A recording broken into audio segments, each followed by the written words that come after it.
Olá, gente, boa tarde.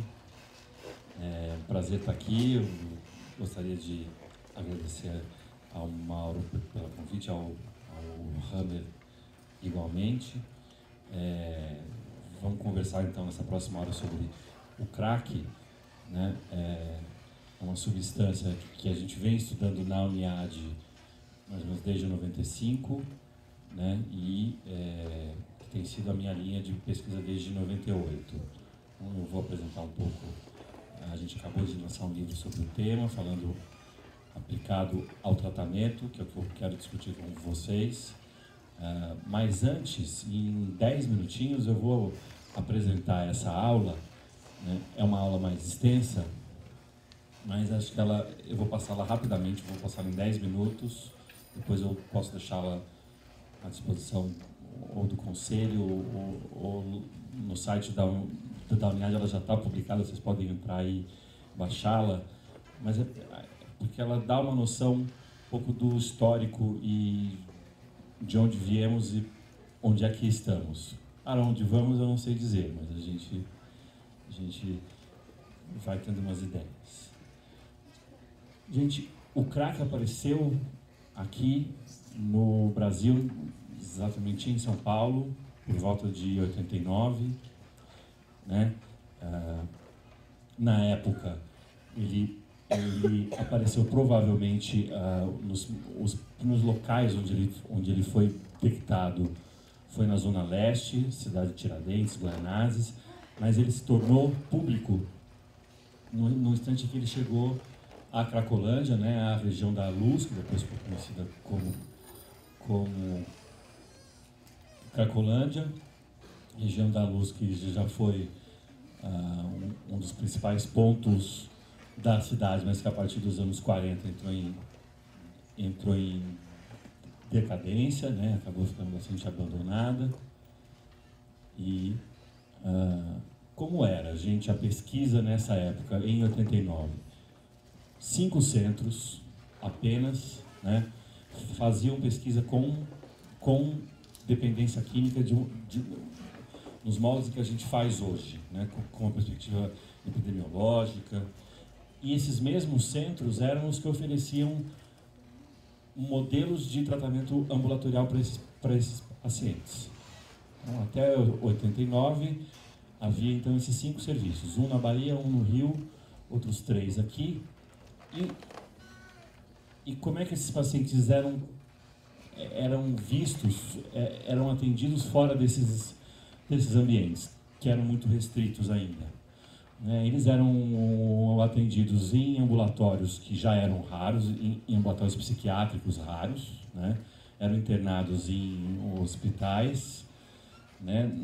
Exatamente num período onde esse modelo vinha sendo combatido, né? E desmontado, como aconteceu aí ao longo dos anos 90 e dos anos 2000. Gente, havia 4 estudos apenas, 4 levantamentos epidemiológicos em 10 estados sobre o consumo de substâncias entre meninos de rua e entre estudantes. Era isso que a gente sabia epidemiologicamente sobre dependência química no Brasil até o final dos anos 80. E estudos? 1, 2, 3, 4, 5, 6, 7 estudos. Levantamentos, perfil dos pacientes de um único serviço, né, que foi realizado em 1, 2, 3, 4, 5, 6 estados. Era isso que a gente sabia também. Assim, a gente tinha 2 estudos populacionais de 10 capitais e 6 estudos. Como foi, então? Como foram os 10 primeiros anos? Foram anos pautados basicamente pela mídia, né? Assim, a gente não tinha volume científico, a gente não tinha volume de dado científico sobre o crack. A Uniad, né, que é o serviço ao qual eu pertenço, ela foi fundada então em 95, em 92 o governo do estado fundou a primeira enfermaria para desintoxicação, uma enfermaria onde a pessoa permanecia 15 dias. e posteriormente a Uniad ajudou a organizar, junto com a Sociedade Santos Mártires, a primeira unidade ambulatorial fora de uma universidade e a primeira moradia assistida.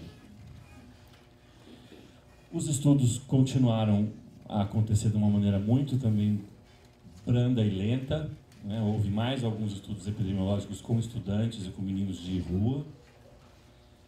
Eu não vou ficar mostrando os dados, mas depois vocês vão ter acesso e vocês olham à vontade em casa.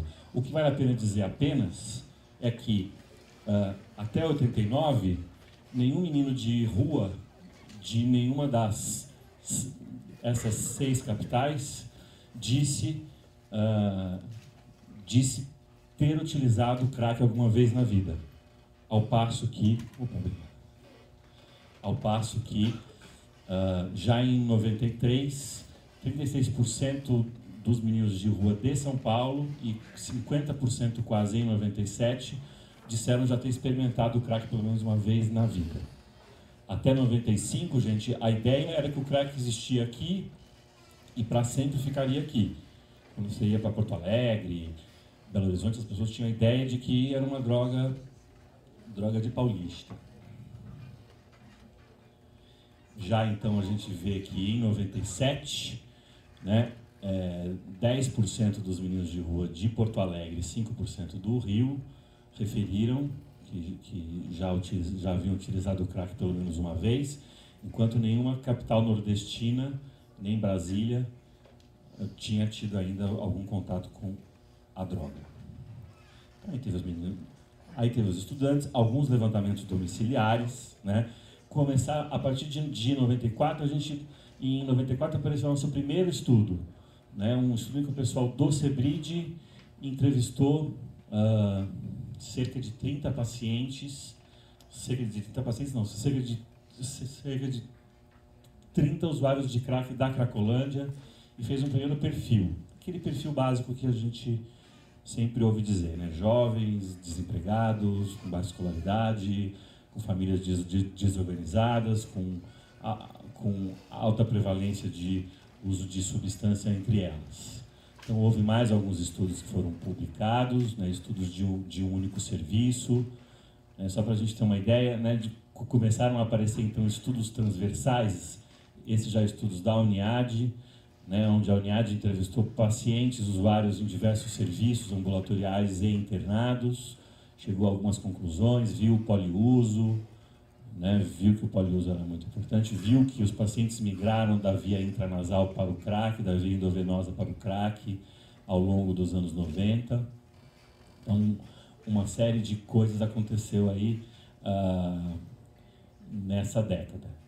De 2000 a 2009, em primeiro lugar, né, gente, houve uma melhora dos levantamentos nacionais. Então, pela primeira vez, o Sebrid realizou levantamentos com meninos de rua, domiciliar, estudantes, nos 27 estados, né? O que foi um grande avanço.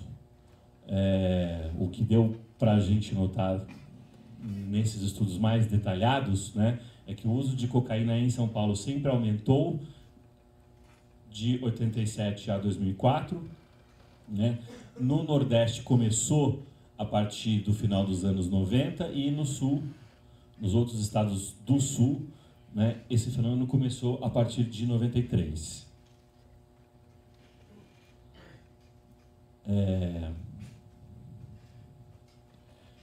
Começaram então a aparecer os nossos estudos de follow-up, né, onde a gente então acompanhou um grupo de 131 usuários que estiveram internados no Hospital de Taipas, que foi a primeira enfermaria pública para desintoxicação.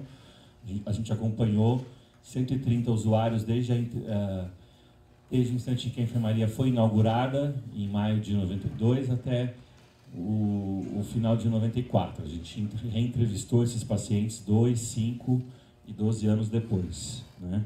A mortalidade chamou a nossa atenção desde o início, né? Então, em 2 anos, 10% deles morreram, né? E em 5 anos, esse índice passou para 18%, né? E desses 18, 60% quase desses pacientes morreram por homicídio, né? O que foi também um dado que chamou bastante de atenção. A gente repetiu esse estudo em 12 anos, houve uma estabilização dessa mortalidade, então ela chegou a 21%, mas entre o 5º e o 12º ano, 2 pacientes morreram, ao passo que antes, 25 desses pacientes morreram em 5 anos. Então, só para a gente ter uma ideia, que assim, já no final dos anos 2000, o nosso conhecimento sobre o tema aumentou bastante. Estudos que buscavam causalidade, especialmente AIDS e transtornos do humor, foram muito bem desenhados pelo pessoal do Rio Grande do Sul, Rio de Janeiro também. Então, ao final dessa última década, né, houve uma ampliação considerável aí do nosso conhecimento sobre o tema, né? Passou a haver também uma preocupação maior do governo, né? Em 2007 a gente fundou o Instituto Nacional de Políticas Públicas, junto com a FAPESP e com o CNPq, financiado por, né? Aqui alguns livros que acabaram sendo lançados, esse pelo pessoal da PUC de Minas, né? Aqui uma publicação da Associação Brasileira de Psiquiatria, aqui um livro que a gente lançou em 2010, um pedaço do discurso da presidente se comprometendo com essa questão, o Observatório do Crack o ano passado, as diretrizes nacionais para o crack da ANB, que também são de 2011, a cartilha do Conselho Federal, a cartilha do Conselho Nacional de Justiça, aqui uma discussão do Senado Federal sobre o tema, né? Os levantamentos nacionais que o Observatório do Crack tem feito, agora essa política nacional, né? O nosso livro que teve a segunda edição lançada em janeiro, e aqui um pouco eu acabei dando uma mapeada, né, no que existe de formalizado. Obviamente que há muito mais equipamentos, né? Mas aqui eu coloquei os CAPs em cada estado, né? As comunidades filiadas à FEBRACT, as comunidades terapêuticas, né? E esse é mais ou menos o nosso panorama hoje, né? Muito se fez, assim, muita coisa aconteceu, mas ainda é bastante indiferenciado, né? Como a gente pode... Deixa eu já puxar aqui.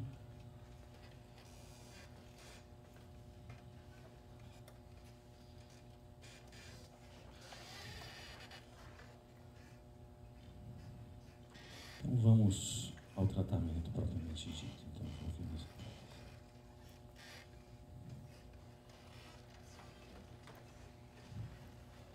o computador tem uma coisa que conforme você vai ficando velho, ele vai ficando mais difícil de mexer, né? Antes era tão ridículo, agora eu já não consigo mais achar o botão. Ali aqui, que vai mudando. A gente acha que uma coisa que só nossos pais que não viram o computador é que são fraquinhos, você vai ficando mais velho, você vai ficando fraquinho igual seus pais, impressionante. O tratamento do usuário do crack, gente. Eu comecei em mais ou menos que horas, Mauro? Só por... Tá. Vim? Tá jóia. Só para eu não me perder aqui. Vamos discutir, então, assim, as grandes linhas. E aí depois, se sobrar tempo, a gente discute um pouco mais, fica aberto a perguntas. Né? Quando se estrutura o tratamento para a dependência química hoje, grosso modo, ele é dividido em uma fase de engajamento e uma fase de oferta. Né? Então, existe uma preocupação em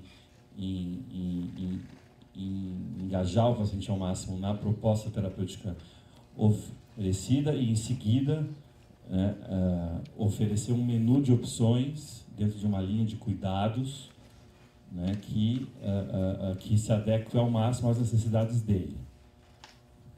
Isso começa por um processo de avaliação. Qual que é a ideia, gente, do processo de avaliação? É a gente construir essa fotografia, a gente entender se há dependência e qual a gravidade da mesma, se há comorbidades aumentando ainda mais essa gravidade, problemas físicos, principalmente da ST-AIDS, se há situações de crise vigorando naquele momento e alterações neuropsicológicas. Qual a motivação dele para essa consulta e para essa ajuda que ele buscou?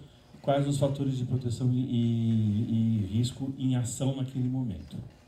Essa é a figura que a gente precisa construir para pensar o melhor plano de ação para esse paciente.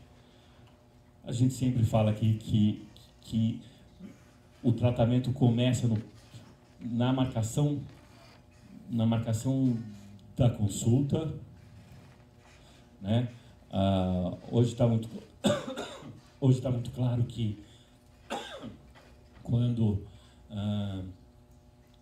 hoje existem estudos que mostram muito claramente que os pacientes que marcam uma consulta têm a possibilidade de ir no mesmo dia, quase 90% deles vão.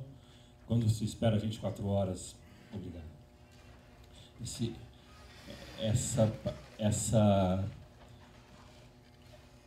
Há uma perda de 1/3, quando se espera 2 dias, de 50%, mais de 3 dias, 70%, e mesmo que você tente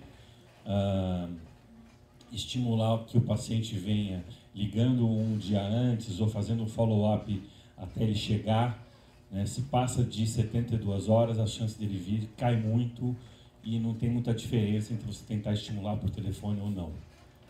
Então, realmente é um estado, esse estado de buscar ajuda é um estado que vem rápido, pronto, né, e que a gente precisa agir da forma mais rápida possível.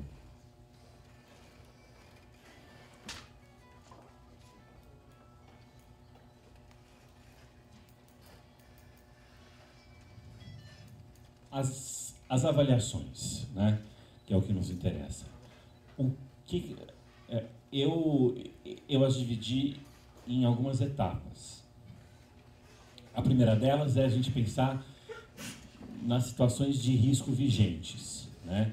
Quais os problemas agudos ou de crise iminente que fizeram esse paciente vir, né? Se a gente pensar bem, qualquer indivíduo que decide parar de usar alguma droga, seja ela o cigarro, que a pessoa está fumando 5 cigarros ao dia, que ele até não está se incomodando, mas ele fala assim, cansei, não vou mais fumar. Sempre tem algum tipo de crise, pode ser uma crise de consciência da mais básica, alguma coisa tem. Com o usuário de crack, né, que geralmente tem padrões mais graves, tanto de uso quanto de dependência, né, a presença de crises agudas ou de situações agudas é muito provável, né? Então eu listei as mais vistas, né, como risco de autoagressão, riscos associados ao uso da substância, como overdose ou a violência do ambiente, risco de causar danos a terceiros, risco de autonegligenciamento e estressores ambientais, despejo, separação, demissão. Então é importante a gente, num primeiro instante, olhar para essa situação e já oferecer algum tipo de encaminhamento. Não que a gente tenha que resolver, obviamente, mas ajudá-los a se organizarem para conseguir, ele, a família, as estruturas de apoio que ele tiver, né? Porque os pacientes que são bem atendidos nesse quesito têm uma tendência a permanecer mais, a ficar e a continuar. Em seguida, né, estabelecer se de fato existe a dependência. É claro que a gente está falando mais uma vez de uma droga, né, onde a chance de alguém que vai buscar ajuda estar dependente é muito grande, é muito provável, né, mas a presença do uso por si só não é critério diagnóstico para a dependência. Então, os 7 critérios do Edwards precisam ser investigados, né? Presença de compulsão, a tolerância, síndrome de abstinência, evitação ou alívio dos sintomas de abstinência, saliência do uso, estreitamento do repertório e reinstalação da síndrome de dependência, né? É importante investigá-los, é importante estabelecer a gravidade de cada um desses critérios, né? É importante a gente reconhecer, então, que num contínuo de gravidade, né, a gente começa por situações de baixo risco, né, que conforme esse vai se tornando mais recorrente, né, padrões de uso nocivo vão se estabelecendo e, por fim, a dependência, que ainda assim possui níveis de gravidade de infinitas matizes aí, né? Eu costumo dizer que, para o estabelecimento da gravidade, a gente vê quem está moldando quem, né? Se é o uso que está interferindo nos outros campos de vida desse indivíduo, né? Ou se são as situações de vida que acabam modulando esse uso dele, né? Vídeo que a gente observa facilmente, por exemplo, com o álcool, né? Onde na população é muito comum a gente observar que existe um início, uma exacerbação lá pelos anos 20, conforme a pessoa vai se formando, adquirindo outras metas, se envolvendo em relacionamentos que demandam uma estabilidade maior do indivíduo, o consumo do álcool acaba diminuindo, né, e ficando em níveis que não inviabilizem esses outros funcionamentos aqui. Então, acho que a discussão da gravidade e a avaliação da gravidade serve justamente para particularizar esse diagnóstico inicial dos critérios de dependência, né, que tem a proposta de oferecer um panorama universal. Então, eu vou conversar com esse paciente, vou ouvir a história dele, vou achar os pontos comuns, né, e vou chegar a um diagnóstico que, a princípio, se aplica a qualquer substância e a qualquer indivíduo. E eu particularizo futuramente, posteriormente, quando eu faço, então, a análise da gravidade e quando eu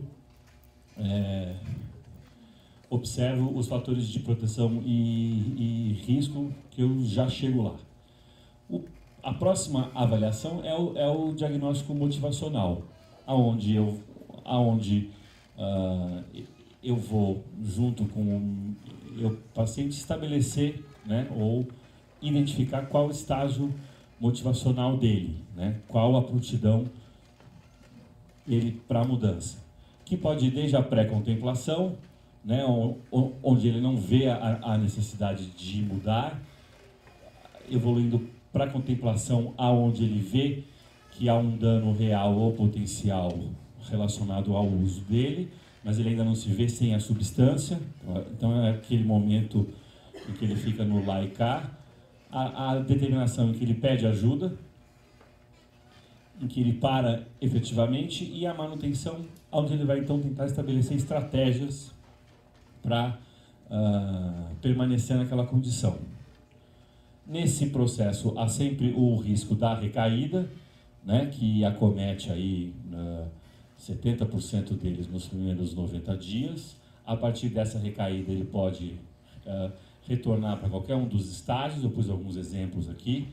Nesse primeiro exemplo ele vinha bem, aí ele recaiu, em seguida ele ficou em dúvida se conseguiria voltar a ficar sem o crack, pensou em ligar para os pais, mas acabou comprando mais pedras e, envergonhado, não foi à consulta, né? O que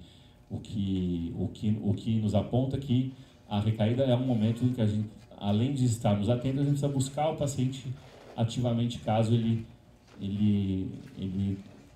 desapareça, né? Ele não volte mais às sessões. Ele pode, após uma recaída, rapidamente retomar a sua determinação para não usar e nos procurar, e procurar ajuda de alguém que seja uma referência, como ele pode simplesmente decidir que a vida dele é fumar crack mesmo, diz que ele gosta, que ele vem tentando, mas não está dando certo, ninguém o entende, então ele vai usar e pronto, né? Isso tudo, então, é muito flutuante, é muito rápido num primeiro momento, ele nos posiciona sobre a melhor maneira de lidar com esses usuários, né? Isso aqui, eu vou dar uma puladinha. Em seguida, os fatores de proteção e risco, né? Se essas avaliações iniciais aqui, se essas outras avaliações me deram uma noção de estrutura, né, de como é essa dependência, como ela se estrutura na vida desse indivíduo, os fatores de proteção e risco me dão uma noção mais dinâmica. Eles são a força motriz aí do funcionamento desses usuários, né? Como se eu pensasse o padrão de consumo deles como um planetinha orbitando e uma série de outros astros ao redor exercendo forças gravitacionais, ora em direção ao uso, ora em direção à abstinência. Eu fiz uma imagem aqui com alguns fatores de proteção e risco já consagrados pela literatura dentro desses grandes campos, né? No campo individual, familiar, escola, no trabalho, amigos e na comunidade. Mas para a gente ter essa ideia, né, de que há uma série de fatores influenciando a vida desses indivíduos e o uso e a maneira como eles se relacionam com a substância, e a gente tem que dar uma mapeada nisso, para a gente poder saber com o que a gente conta, o que está interferindo, como a gente vai ajudar o paciente a superar algumas dessas situações e por aí vai. Em seguida, as avaliações médicas e médicas psiquiátricas, né? O papel da comorbidade hoje é bastante conhecido e muito valorizado, né? A gente sabe que na vigência de uma segunda doença mental há uma piora dos sintomas psiquiátricos em ambas, né? Os sintomas psiquiátricos ficam mais intensos e com pior prognóstico do que se as doenças tivessem aparecido separadamente. Esses indivíduos utilizam mais o sistema de saúde, a adesão deles é pior, né? Especialmente no que se refere à farmacoterapia. Esses pacientes têm um tempo maior, acabam ficando mais tempo na rua, há um aumento de risco de infecção pelo HIV, né? Há uma piora dos indicadores sociais, né? Incluindo aí a carreira profissional, a vida em família, e um maior risco de contato com o sistema criminal. É importante, né, assim, quando a gente recebe esses pacientes que possuem duplo diagnóstico, a preocupação número 1 é engajamento, né? A gente precisa cuidar para que eles cheguem e fiquem, né, e permaneçam em tratamento. Em segundo lugar, os apoios colaterais, já que há uma grande possibilidade deles, inclusive, não estarem bons informantes naquele momento, né? Estar numa crise psicótica, ou em mania, ou muito deprimidos. Então, é necessário atitudes para melhorar a adesão, se aproximar dos colaterais o mais rápido possível, né? E, em segundo lugar, observar como estão os padrões de gravidade das duas doenças.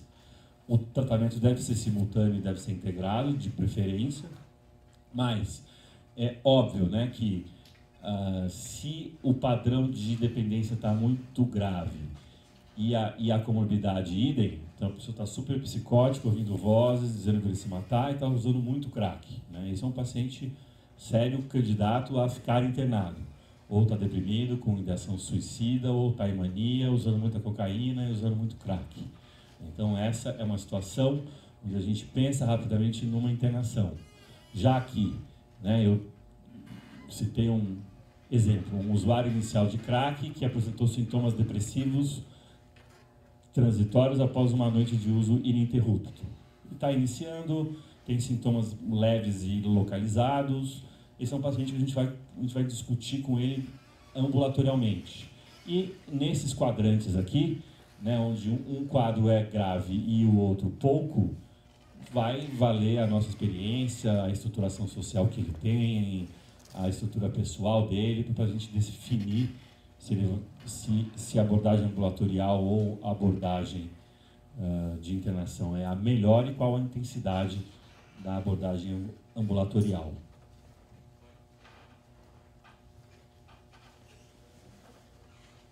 A avaliação neuropsicológica, ela é muito específica, ela já foi muito mais difícil e rara, hoje ela está cada vez mais comum, né? O princípio básico dela é que o uso de substâncias provoca alterações neuroquímicas, que podem provocar alterações no funcionamento cerebral, e por conta disso ocorrem aí uma série de alterações, déficits cognitivos, depressão, fissura, comportamentos compulsivos, que se o indivíduo persiste, né, essas mudanças podem até ganhar alguma estrutura e essas alterações ganharem mais estabilidade. Então, a ideia é que o uso prolongado leva a alterações neuropsicológicas, cuja gravidade, cuja intensidade vai depender da frequência e do tempo de uso, né? Então, da dose a que esse indivíduo foi exposto ao longo aí dos anos. Opa. Como eu vou tratar? Inicialmente, a ideia, né, é investir no vínculo, é investir na adesão desse paciente ao tratamento. A gente sabe que é um paciente que é mais resistente, que é mais arredio, que precisa de um investimento inicial aí na aliança terapêutica, uma atenção às necessidades dele, né, as abordagens motivacionais, de manejo de crise, de manejo de contingência, são as mais adequadas para a gente lidar com essas coisas que inicialmente chegam a ser bastante difíceis, né? Porque eles faltam, eles têm crise, eles são ambivalentes, recaem o tempo todo, né? Tem um padrão mais irritável, né? Isso acaba sendo bastante contagiante para toda a equipe, né? Mas a ideia é de que quem entra melhora, e quem entra e fica, né, melhora. Então essa questão da durabilidade, né, do tempo adequado de exposição, e isso é muito valorizado hoje, né, e isso é uma das poucas evidências sobre o tratamento, é que aqueles que ficam melhoram, né, e esses índices para os que ficam são altos.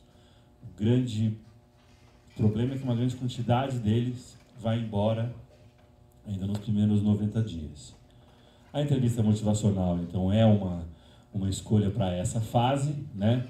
Existe a ideia da mudança e, para cada estágio, abordagens adequadas que respeitem aí a disposição do paciente para aquela mudança. E, por fim, vem a fase da oferta, né? Aonde um menu de opções, idealmente, deveria ser colocado à disposição do paciente e nós, com a nossa técnica, o nosso conhecimento, que a gente pudesse, então, escolher, junto com o paciente, a melhor estratégia para a reinserção psicossocial dele, né? Isso passa, então, geralmente a gente tem a ideia de uma desintoxicação, né? O que seria uma desintoxicação?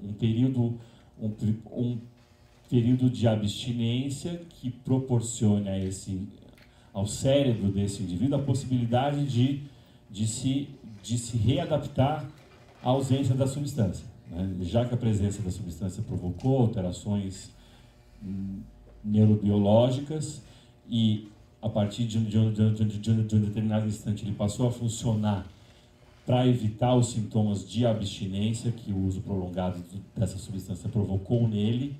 É importante a gente dizer isso, né, que problemas com abstinência só tem aqueles que usam, né, os que não usam tem o problema inicial de 2 semanas, 1 mês, e depois isso vai ficando cada vez mais superado, né, ele passa a pensar em outros problemas.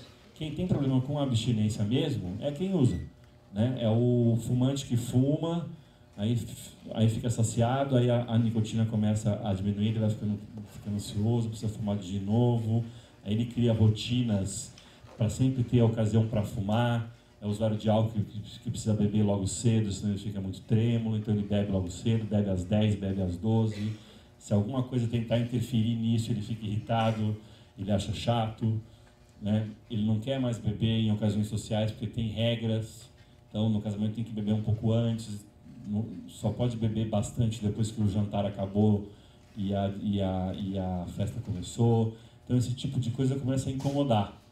A pessoa, ela precisa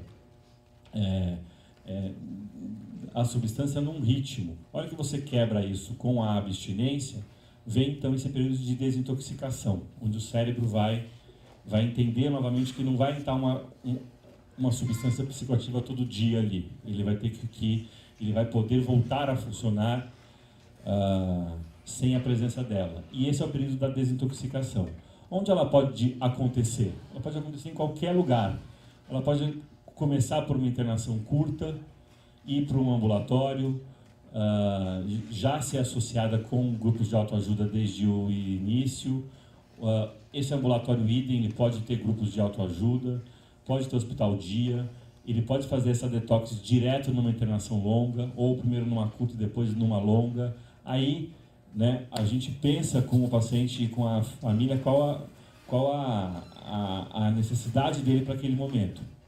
Então, se eu pensar, por exemplo, num advogado que começou a fumar o crack faz 6 meses, está assustado porque está fumando, está se sentindo que está perdendo o controle, ele trabalha num belo escritório, é super bem quisto, super competente, então ele tira umas férias para tentar dar uma segurada nisso. Vamos propor uma internação curta, onde a gente dá uma organizada nele, conversa com ele, a família, faz um plano, e ele sai e começa um atendimento ambulatorial, vai a grupos, né?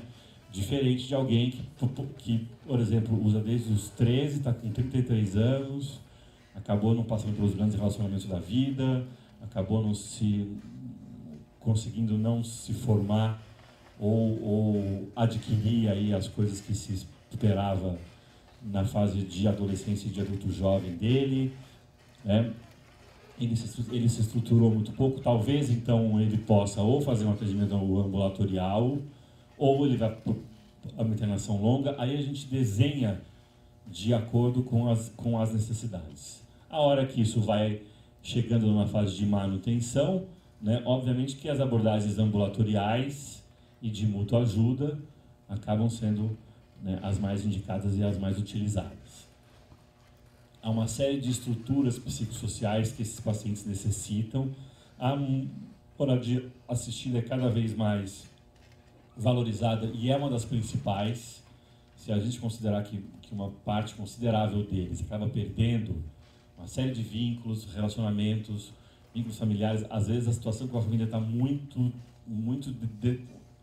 detonada já, né? Então não é possível que ele se reaproxime, mesmo já estando um tempo abstinente, né? Então ter um lugar para viver, ele não mora na pensão, ele mora na Avenida Brigadeiro Luiz Antônio, número 1702, apartamento 10. Ele tem uma casa, ele tem um lugar, ele tem uma moradia.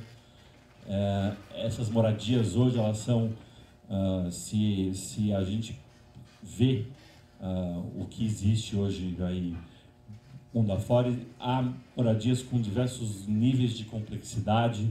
Então você tem moradias com enfermagem, com apoio medicamentoso, até em moradias assistidas que são basicamente repúblicas que eles dividem, que eles próprios gerenciam entre eles, inclusive o financiamento delas, né? Então, esses são equipamentos importantes. Obviamente que a família precisa ser apoiada e precisa ser incluída. Existem necessidades de mãe, existem necessidades de saúde física, né? Necessidades vocacionais, jurídicas, educacionais. Isso precisa ser incluído de alguma forma, né? O que costumo dizer que é mais ou menos uma cidade que sofreu uma cheia, né? Então, vai depender então o tempo que a água ficou lá, como era a fundação das casas, como era a qualidade do terreno daquela cidade, se foi o suficiente para desabar alguma coisa, se foi o suficiente para impedir a construção de outras coisas. Olha que essa água baixa, a gente tem que olhar então o que é preciso reestruturar, o que é preciso construir, o que dá para construir, né? O que nós vamos precisar adaptar, porque não dá mais para construir aquilo, já passou muito tempo. Então, a ideia, né, de se buscar uma reabilitação psicossocial a partir da oferta de tratamento que se dá é o objetivo de reestruturar, né, de dar estrutura para esse indivíduo. Então, eu falei de ambiente, eu falei de apoio externo, né? Existem os profissionais, existem as técnicas, que incluem farmacoterapia, orientação familiar, gerenciamento de caso, prevenção da recaída, uso do teste de substâncias, manejo de contingência, treinamento de habilidades sociais, terapia cognitivo-comportamental, espiritualidade, atividades ocupacionais, esporte, reabilitação cognitiva e por aí vai, né? Esse menu de opções é importante para a escolha das melhores alternativas. Acho que era mais ou menos isso que eu queria dizer. A gente pode abrir para perguntas, ainda tem alguns minutos, né? E eu agradeço, então, e muito obrigado.